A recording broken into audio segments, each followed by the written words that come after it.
Far away in a quiet corner of the galaxy, there was a small colony world called Helion 3. It was not a famous planet. It did not have great cities or big armies.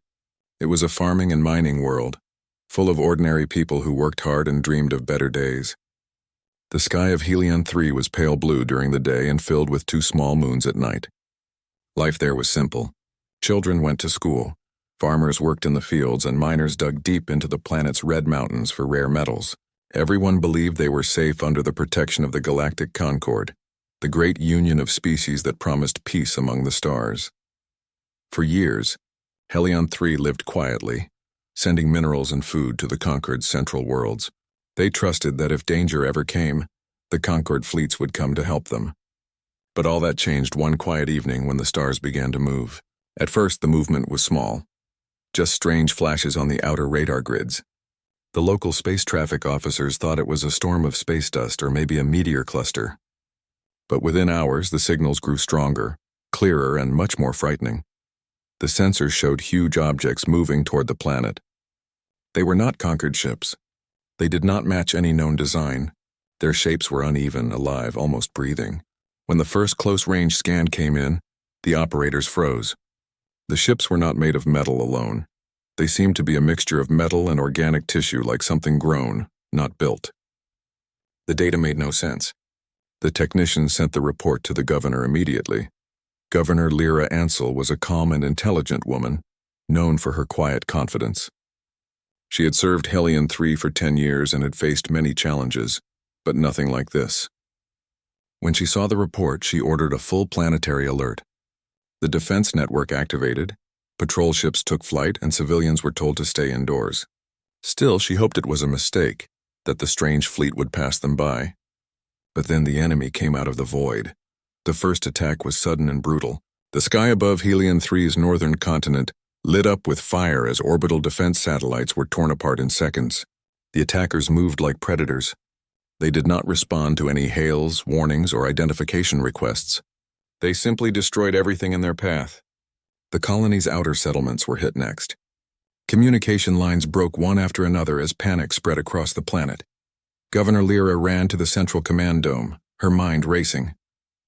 She knew that Helion 3 had only a small defense fleet, a handful of old gunships and one aging cruiser. They could not stop a full invasion. The only hope was to call for help from the Concord. She opened the emergency communication channel and sent a coded SOS, marked as a level Omega distress call, the highest possible emergency. The message was simple and desperate. Helion 3 under attack by unknown hostile fleet. Immediate assistance required. Civilian lives at risk. The message went out across space, bouncing through relay satellites and warp beacons. All they could do now was wait. The people of Helion 3 watched the sky, praying for the sight of Concord ships, the silver and blue vessels that symbolized safety and power. But no one came. Hours passed, then a day, then 2. The enemy, which people began to call the Swarm, continued its attack. Their ships released clouds of small drones that fell into the atmosphere like rain, attacking anything that moved. Entire towns disappeared overnight. The air was filled with static and the smell of burning metal. Soldiers fought bravely, but their weapons barely slowed the enemy down. The colony's main defense cruiser, the Resolute, managed to destroy one of the strange ships by ramming it directly, sacrificing itself in the process. It was a heroic act, but it changed nothing. Inside the command dome, the situation grew hopeless. Governor Lyra had not slept in 2 days. Her voice was hoarse from shouting orders and trying to keep her staff calm. Every few hours, she sent another SOS, this time directed to specific Concord fleets. She begged for help from their supposed allies, the Varelians, the Takar, and the Saranth. Each message went unanswered. The communications officer finally admitted that some of the signals were being blocked. The enemy had jammed part of the communication network. The governor refused to give up. She ordered engineers to repair a long-range transmitter on the planet's dark side, far from the fighting. A small crew of volunteers went to do the job. Most of them never returned. But one group managed to bring the transmitter back online. Lyra sent another SOS, this time on every frequency, every language, even old ones no one used anymore. It was a cry across the stars, raw and hopeless. "This is Governor Lyra Ansel of Helion 3. We are under total assault. Civilian population is being wiped out. To any who hear this, we need help. Please. By the third day, the colony was breaking apart. Power grids failed. Medical centers overflowed. Families hid in underground shelters. The governor tried to stay strong, but she could see the fear in everyone's eyes. The Conquered, which had promised protection, was silent. Many began to whisper that they had been abandoned. And then something strange happened. A signal came through, weak, static-filled, and old. The communications officer almost ignored it, thinking it was just noise. But then words formed, spoken in a deep human voice. It said, "Transmission received. Coordinates locked. Hold position." The officer stared at the screen in shock. The voice was speaking standard human English, a language that had not been heard in official Conquered channels for generations. The humans had been gone for over a century. They had been cast out of the Concord after the great Deathworld wars, called too violent, too dangerous, too unpredictable. The galaxy had moved on without them. Most people on Helion 3 had only heard stories about humans, how they came from a harsh planet, how they fought even when peace was offered, how they disappeared into the outer void with their war fleets. Governor Lyra was confused. Could it really be them? Could the humans still exist out there, hidden in the dark? No one knew. But before anyone could argue, the radar screens began to light up again. New ships were arriving, fast, powerful, and coming out of deep space in tight formation. At first, everyone in the control room panicked. They thought it was another wave of the enemy. But then the scanners identified something different. These ships were not alive. They were built of heavy black alloy, their hulls covered in strange markings.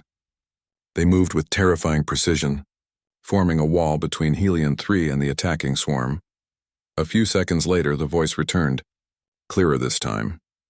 "This is Admiral Cale Voss of the Human Deathworld Fleet. We have received your distress signal. Stand by." The governor stared at the screen, unable to speak. The humans had answered the SOS. Not the Conquered, not the allies who had promised peace, but the exiled warriors everyone had tried to forget. From the surface, the people of Helion 3 saw the night sky explode with light. The human fleet opened fire, unleashing energy weapons so powerful they made the horizon glow. The enemy ships tried to fight back, but the humans were faster, more ruthless. For the first time in days, hope flickered, but that hope was mixed with fear. The stories about humans had always called them monsters, survivors from a world where everything tried to kill them. And now, as their ships darkened the stars and their weapons burned through the enemy, the people of Helion 3 realized those stories might be true. Still, in that moment, none of it mattered. The Conquered had turned away. The allies had stayed silent. And yet, someone had heard their cry for help. The outcasts from the Deathworld returning from the shadows. As the battle raged above, Governor Lyra looked at the message still glowing on her screen. It was simple and cold, but it was the most beautiful thing she had seen in her life. Hold position. Humanity is coming. The people of Helion 3 could hardly believe what they were seeing. The sky that had burned red with enemy fire now flashed with cold white light as new ships arrived through the upper atmosphere. They were larger than anything the colony had ever seen, moving in perfect formation like a wall of dark metal. The sensors could not even identify them at first. Then the words appeared on the main screen. Human fleet detected. The command center went silent. No one moved. For more than 100 years, humanity had been gone, exiled from the Conquered, erased from official records, spoken of only in whispers. Many of the younger officers didn't even believe humans were real anymore. They thought the stories were myths, tales of savage warriors from a poisonous world called Earth, a planet that had turned its own oceans black and burned its own skies. The Conquered had called them deathworlders because their home planet had been too violent, too dangerous for normal species to survive on. Everything on Earth could kill, storms, beasts, diseases, even the air at times. But the humans had survived it all, and that survival had made them something different. Harder, stronger, unpredictable.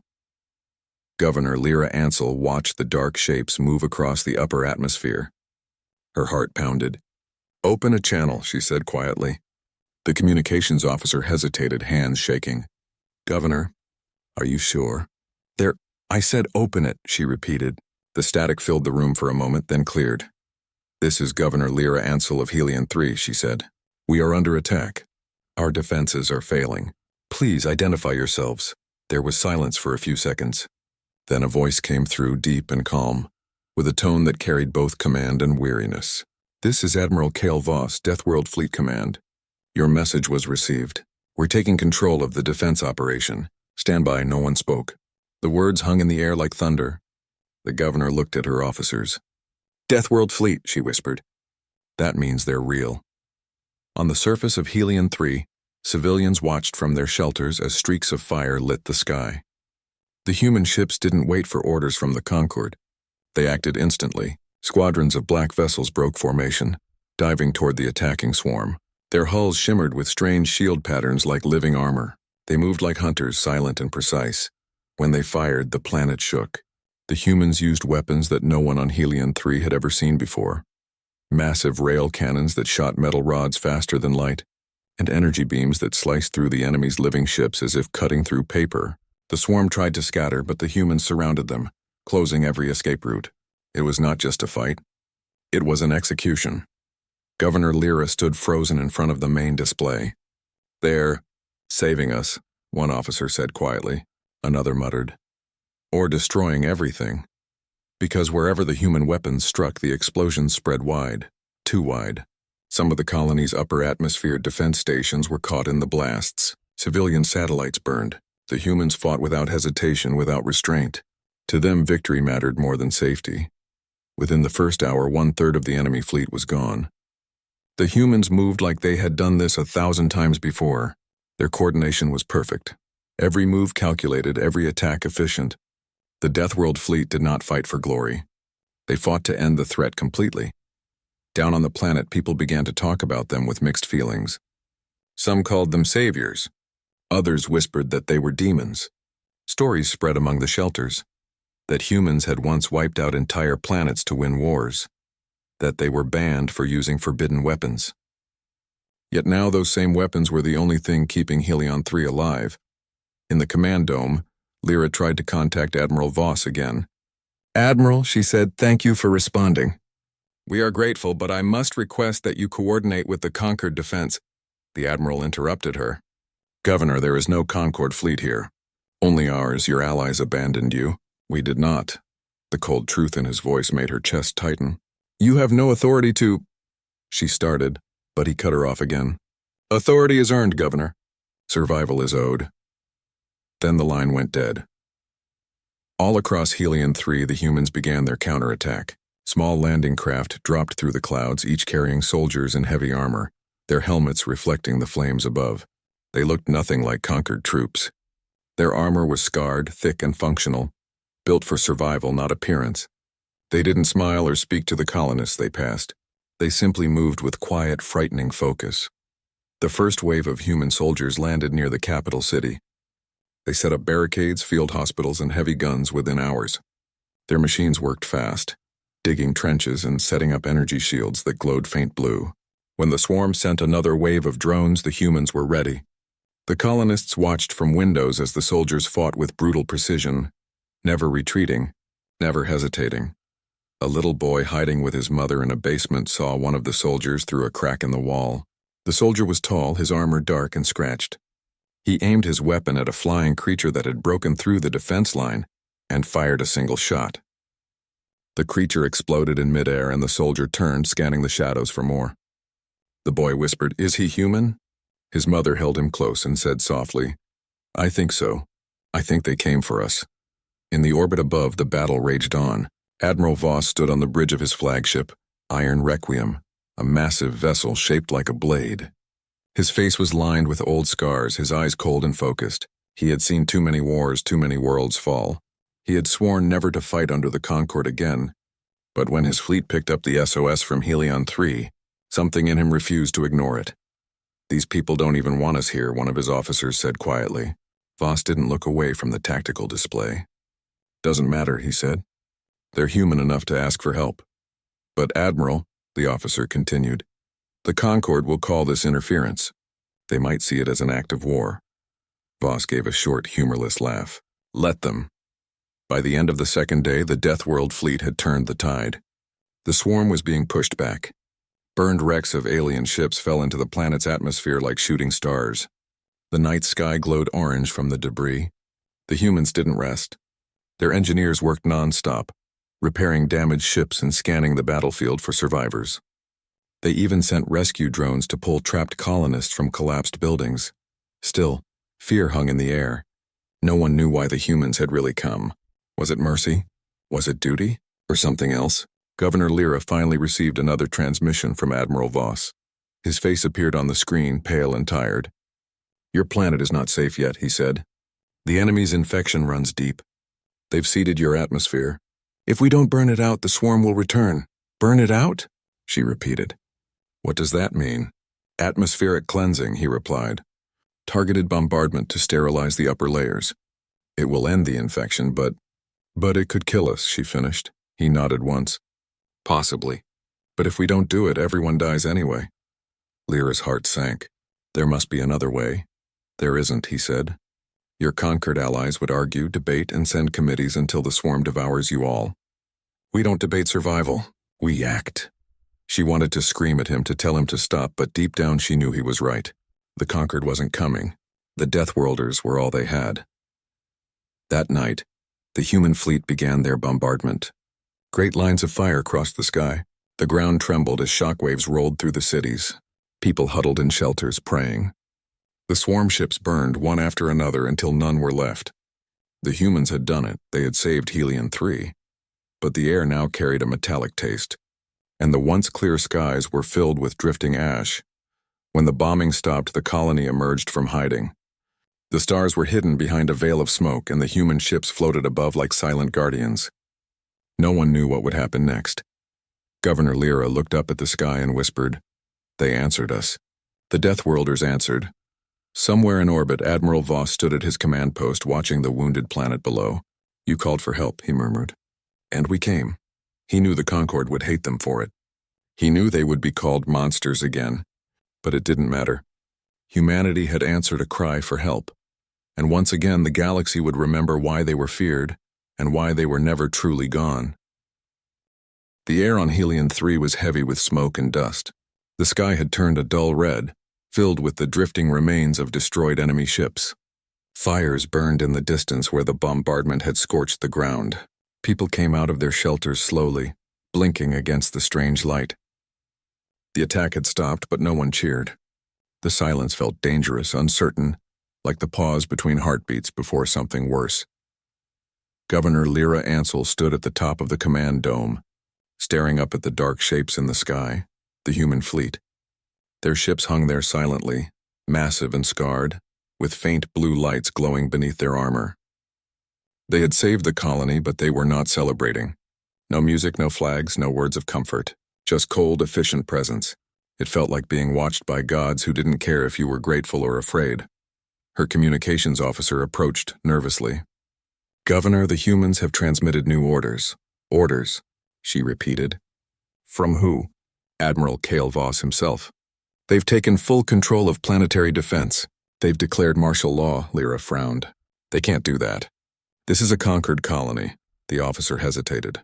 "With respect, ma'am, the conquered hasn't answered us. No one has. The humans say they are acting to secure the planet." She felt a chill run through her. The humans had come to help, but now it seemed they were taking over. Moments later, the main screen flickered. Admiral Voss appeared, his face shadowed by the dim red lights of his bridge. "Governor Ansel," he said in a steady voice, "your planet is infected. The swarm is not just an enemy fleet. It's a living virus, part biological, part machine. It grows wherever it touches, feeding on technology and flesh alike. Our scans show it has already reached your atmosphere and the outer soil layers." Lyra's stomach tightened. "You're saying the swarm is still here?" "Yes," he said.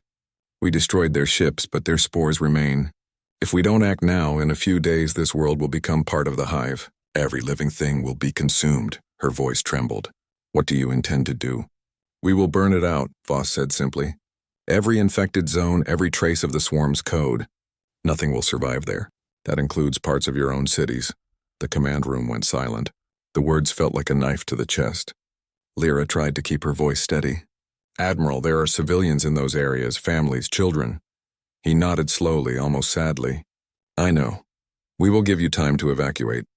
But we cannot allow this infection to spread. You called for help, Governor. This is the price of survival. Lyra turned away from the screen. Her officers were staring at her, waiting for an answer. One whispered, Governor, they'll destroy everything. Another said, but if we don't let them, the swarm could return. She felt torn apart. The Concord's laws forbade such destruction, but the Concord wasn't here. The humans were. And in the ruins of the northern continent, the infection was already spreading, machines twitching in the dust, vines of black metal crawling through broken streets. In the following hours, human landing craft filled the skies again. Soldiers in heavy armor marched through the burning cities, setting up quarantine zones. They carried strange devices that pulsed with blue light, scanning for traces of the swarm's presence. When they found something infected, they marked it with a red beacon. Soon, there were thousands of red lights across Helion 3, glowing like blood in the night. The colonists watched in silence as the humans worked. They didn't talk much, and when they did, their voices were calm but cold. They never removed their helmets. Their armor looked old and battle-worn, covered in scratches and strange symbols that no one understood. Children whispered that the humans didn't breathe normal air, that their bodies were made stronger by their violent world. Some colonists tried to resist the humans' orders. When one group refused to leave their homes, a squad of soldiers surrounded the building. They gave one warning. When no one came out, they burned it down. No one died, but the message was clear. There would be no arguments. Governor Lyra confronted one of the human commanders, a tall woman with a deep scar across her jaw. You can't just destroy our homes, Lyra said. These are innocent people. The commander looked at her with emotionless eyes. Governor, on our world we learned that hesitation kills more people than war ever could. If you want your planet to live, you will follow orders. Lyra's voice broke. You sound like monsters. The commander gave a small, sad smile. Maybe, but monsters get the job done. By the second night, the humans began their cleansing operation. They called it Project Ember. Massive drones flew across the infected zones, releasing burning chemicals and nanite storms that ate through metal and flesh alike. The sky glowed red and gold as the firestorms spread. People miles away could feel the heat through their windows. It was terrifying and yet mesmerizing, like watching the end of the world from a safe distance. The humans didn't just burn the infection, they hunted it. Teams of soldiers moved through the ruins with scanner drones floating above them. Sometimes they would stop suddenly, raise their weapons and fire into what looked like empty space. Moments later, black liquid would spill from the air, the invisible remains of swarm organisms trying to hide. In one sector, a group of colonists trapped in a collapsed building sent a distress call. The humans arrived within minutes. They used giant exosuits to lift debris and pull survivors out. But when they found one man with strange metallic veins spreading on his skin, they didn't hesitate. A soldier raised his weapon and fired a clean shot to the man's head. The others screamed, but the soldier said nothing.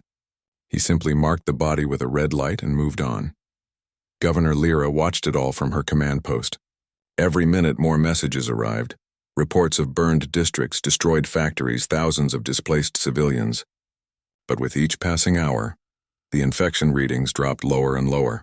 The swarm was dying, still the cost was unbearable. Half the planet's surface was scorched. The once beautiful fields of the southern plains were now black glass. Forests turned to ash. Even the ocean near the northern pole boiled where human plasma weapons had struck. When the Concorde finally responded, almost 6 days after the first SOS, it was too late. Their fleet arrived at the edge of the system, shining and clean, their hulls painted with the bright colors of peace. They were met by the Deathworld fleet's dark wall of ships. The Concorde admiral sent a polite transmission, asking the humans to stand down and surrender operational control. Admiral Voss didn't even blink. His reply was short. Your people had 6 days to answer their call. We answered it. You can file your complaints when your worlds are burning next. Then he cut the channel. The Concorde ships didn't dare attack. The humans' fleet was smaller, but every ship carried weapons that the Concorde had banned centuries ago. The air between them was filled with tension like a drawn blade. In the end, the Concorde backed down, sending only medical aid to the survivors. Back on the surface, the people of Helion 3 began to rebuild. The humans helped in their own way. They repaired power stations, shared clean water, and gave the colonists emergency shelters. But they refused to stay long. As soon as the planet's core systems were stable, they prepared to leave. Governor Lyra met Admiral Voss one last time via transmission. His face looked older, more tired than before. "Admiral," she said quietly, "why did you come? You had nothing to gain. The Concord cast you out. Why risk your people for us?" He was silent for a long time before answering. "Because we heard you call for help," he said. "And because once, long ago, we believed that the galaxy was worth saving, even if it didn't believe in us." She felt tears sting her eyes. "Will we ever see you again?" "Not if you're lucky," he said softly. "Where we go, peace doesn't follow." Then the screen went dark. Hours later, the Deathworld fleet rose from orbit, their engines burning bright white. They didn't leave any flag, any emblem, or any message, and only a relay beacon drifting in space. When the Concord scientists later decoded it, it contained a single line. "You called for help. We answered. Don't forget who still bleeds for this galaxy." On Helion 3, the people began to rebuild their homes under a darkened sky. Children would sometimes point at the stars and ask about the monsters who came to save them, and the adults would tell them quietly, they weren't monsters, they were humans. And though the Deathworld fleet vanished back into the dark, their name spread once more across the galaxy, whispered by soldiers, remembered by leaders, and feared by anyone who thought humanity had been forgotten. They were exiles, killers, saviors, and all at once. And when the next cry for help would echo through the void, everyone would wonder if the Deathworlders would answer again, and what price their help might demand. The war over Helion 3 had ended, but the world no longer looked the same. The sky was still filled with smoke from the cleansing fires. Half the cities were nothing but black ruins. The oceans glowed faintly red at night from the chemical burns left by human weapons. Silence spread across the land, a strange, uneasy silence that followed great destruction. The swarm was gone, yes, but so was the life Helion 3 once knew. Governor Lyra Ansel walked through what used to be the capital's central district. The streets were cracked, the air smelled of ash and metal, and the wind carried the faint hum of broken machines. Everywhere she looked, there were reminders of the battle. Burned vehicles, shattered windows, the remains of once bright towers now covered in soot. Children played quietly in the rubble, their laughter thin and tired. It was a victory, but it didn't feel like one. Above her, the Deathworld fleet still hovered. Their black ships looked like floating shadows against the dim sunlight. They did not move, did not signal, and did not respond to most calls. It was as if they were waiting for something, or deciding what to do next. For 6 long days, the humans had fought harder than anyone had ever seen. Their tactics were brutal but brilliant. They fought not just to win, but to make sure the enemy could never return. Now that same determination seemed to be aimed at cleaning up the aftermath. Human drones swept through the air, scanning every corner for traces of infection. Teams of soldiers moved in silence, collecting samples and burning anything suspicious. Governor Lyra wanted to thank Admiral Cale Voss, the man who had led them through the nightmare. But every time she requested communication, the answer was the same. Admiral Voss is unavailable. She began to wonder if he even cared about the people he had saved. Then, on the morning of the 7th day, the humans suddenly started to withdraw. Their ships changed formation, turning their noses toward deep space. Panic spread across the colony. The people feared that the swarm might return now that the Deathworlders were leaving. Lyra rushed to the command center and demanded to speak to Voss. This time he appeared on the screen. His face looked older, harder, and more tired than before. The dark circles under his eyes showed he had not slept in days. Behind him, his crew moved like ghosts, preparing for departure. "Admiral," Lyra said quickly, "please don't leave us. The planet isn't ready. Our atmosphere is damaged and our systems are failing." "The Concord hasn't arrived yet." Voss watched her silently for a moment before replying. "Governor Helion 3 will survive. The infection is gone. The rest is up to you now." She clenched her fists. "Up to us, Admiral? Half our world is dying. You can't just walk away after what happened." His voice softened slightly. "We didn't come here to rebuild, Governor. We came because someone asked for help. We answered that call. Now we move on." Lyra shook her head, angry and heartbroken. "You destroyed our skies, burned our cities, and now you want to leave like nothing happened?" Don't you feel responsible for what you've done? Voss's eyes narrowed. Responsible? You think this was easy? You think we wanted to burn a world to save it? He leaned closer to the camera. We do what others won't. The conquered would have let you die slowly. We saved you, at a cost no one else was willing to pay. Lyra fell silent. She could hear the pain in his voice, hidden behind his cold words. Why? She asked quietly. Why help us at all? He looked away, staring at something unseen. Because we remember what it's like to be abandoned.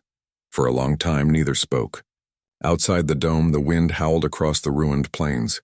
Then, without another word, the Admiral gave a final nod. Helion 3 is yours again. Take care of it better than we ever did with ours.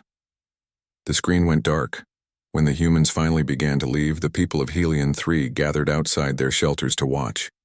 Massive engines ignited with a deep roar, shaking the ground. One by one, the Deathworld ships rose through the clouds, their hulls glowing faint blue against the red sky. It was both beautiful and terrifying, like watching ancient beasts return to the stars.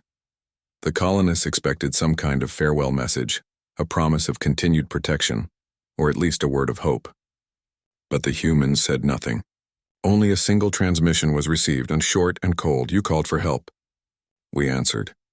Don't forget who still bleeds for this galaxy. Then, the fleet turned and vanished into the void, leaving only the quiet hum of broken machines behind. When the conquered finally arrived 2 days later, their ships looked bright and clean, untouched by battle. Their admiral, a tall Varelian with crystal blue skin, stepped onto the planet and met Governor Lyra.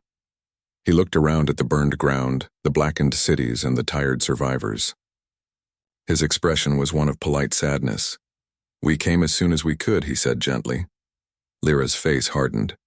You came when it no longer mattered. The Admiral ignored her tone. The humans should not have interfered, he said. Their methods are dangerous. Their weapons are forbidden for a reason. Lyra stared at him. Forbidden? Their weapons saved us. Your laws nearly got us killed. The Varelian frowned slightly. You don't understand. The Deathworlders were exiled because they cannot restrain themselves. They destroy everything they touch. Be careful before you start thanking monsters. Lyra turned away, her voice shaking. If being a monster means saving lives while others wait and watch, then maybe the galaxy needs more of them. The Admiral said nothing. He only looked at the sky, where faint trails of the human fleet still glimmered, fading fast. In the weeks that followed, life on Helion 3 began to rebuild slowly. The people worked together, repairing what they could, growing food again, purifying the air. The conquered offered supplies and aid, but many colonists refused it. They remembered who had really come when it mattered. Rumors spread across the galaxy about what had happened. Some called it a miracle. Others called it a warning. Conquered officials tried to hide the truth, saying that a rogue human fleet had interfered in a local crisis. But whispers traveled fast. Traders, smugglers, and soldiers told their own versions of the story.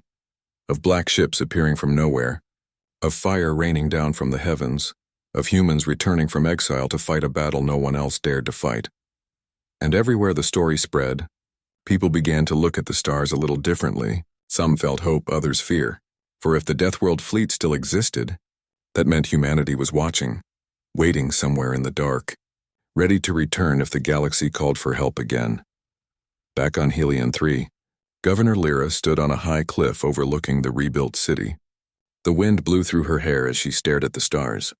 Beside her stood an old communications officer who had survived the first attack. Do you think they'll ever come back? The officer asked. Lyra smiled faintly. If we ever need them, they will. But I hope we never do. He nodded. Still, it's strange. They were supposed to be extinct. Lyra looked at the horizon where the sun was rising through a thin layer of red haze. Extinct things don't answer cries for help, she said quietly. Only the living do. Far beyond Helion 3 in the deep black of space, the Deathworld fleet traveled in silence. Their ships bore the scars of the battle, cracked hulls, faded paint, and names carved into their armor in dozens of old human languages. Admiral Voss stood on the bridge of his flagship, looking out at the stars. His crew was silent, their faces tired but proud. Report, he said. All colonies safe, Admiral. The swarm has been eliminated. Conquered fleets are moving into the area. Voss nodded. Set course for the edge of the Persid Belt. There's another distress signal coming from the old frontier. His first officer hesitated. "Admiral, after Helion 3, the men need rest.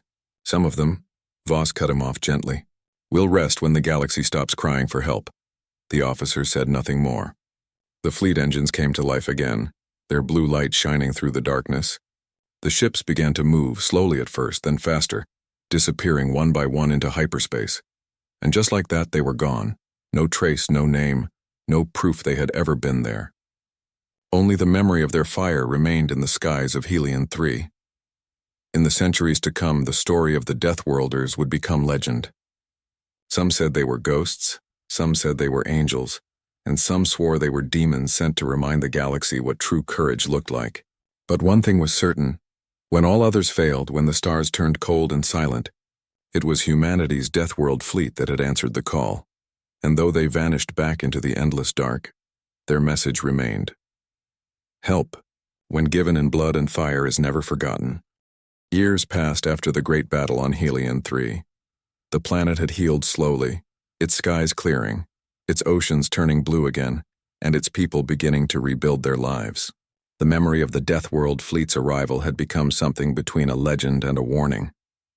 Some said the humans were saviors. Others called them destroyers. But no one could deny that without them the colony would have fallen.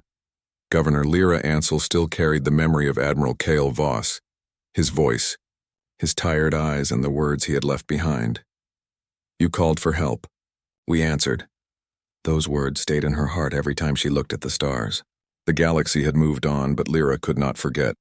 The conquered tried to erase the truth. They rewrote records, censored reports, and told everyone that Helion 3 had been saved by combined Allied action. Any mention of humans was quietly removed. The Deathworld fleet became a myth told in secret corners, around campfires and mining outposts, among starship crews who believed that someone somewhere still watched over them. Yet strange things began to happen. Across distant colonies, quiet signals started to appear. They were not distress calls, but rather faint messages, bursts of code that matched no known pattern. Some thought they were leftover swarm transmissions. Others thought they were echoes from damaged satellites. But those who studied the signals carefully saw a familiar rhythm. Short, long, long, short. It was old Morse code. The message was simple: "We are still here." Lyra received one of those signals late one night. She was in her office reading reports about Helion's new water systems when her screen flickered. The signal came from deep space, too faint to trace. Her heart stopped for a moment. She knew that rhythm. She had learned it during the war when every heartbeat mattered. Her hands trembled as she translated the message. "Keep building. You are not alone." For hours she stared at the screen, wondering if it was real. But deep down she knew it was. The humans had not vanished. They were still out there, hidden somewhere beyond the stars, watching. In the following months, Helion 3 changed faster than ever before. Inspired by the mysterious message, the people worked harder. They built stronger cities, new ships, and powerful defenses. They called themselves the Reclaimed, meaning those who had been given a second chance. Children were taught about the day humanity came, not as monsters, but as guardians who had done what was necessary. The conquered was not pleased. They sent inspectors, diplomats, and soldiers to restore order.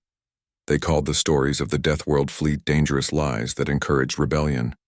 But the more they tried to silence the truth, the more people began to believe it. On distant worlds, whispers grew louder, of human fleets that still answered cries for help, of black ships that appeared in times of crisis and vanished before anyone could thank them. Then came the first sighting. Happened on a small mining colony named Eris 9. The swarm had returned, there not in full force but enough to cause panic. The conquered sent a fleet, but it arrived too late. Just when the miners thought it was over, black shapes appeared in the sky. Their engines burned blue, their hulls marked with the old human emblem, a red circle crossed by a silver star. The Deathworlders had returned. Reports said the battle lasted only an hour. The swarm was wiped out completely. When the conquered fleet finally arrived, there was nothing left but ash and silence. The only trace of the Deathworld fleet was a single message carved into the colony's central rock. "We protect what others abandon." News spread like wildfire. Worlds that had once feared humanity now prayed for their return. People began painting the red circle and silver star on their walls, their ships, even their clothes. To them, it was not a symbol of destruction. It was hope. Governor Lyra became a leader not just for Helion 3, but for a growing movement across the outer colonies.